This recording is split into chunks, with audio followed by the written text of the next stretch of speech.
Ayan guys, nagluluto na ang tita. Pritong manok. At nakasalang na rin po yung kanin.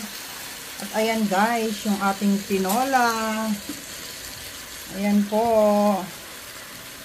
Tinolang chicken. Ayan. Lagyan na po natin ng sili.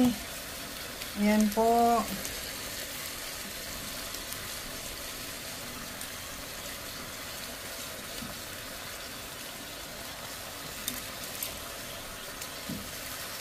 Ito na rin po yung ating chicken.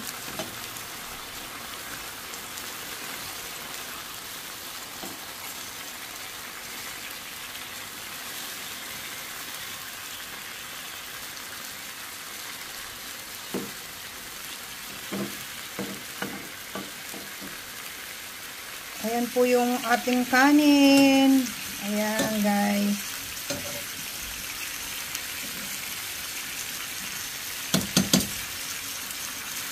Ayan guys, luto na. Sarap.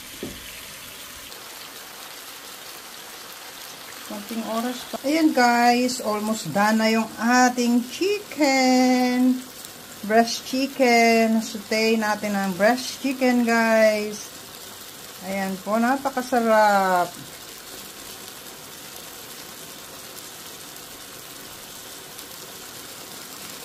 Ayan na po, alin na po kayo. Kumain tayo.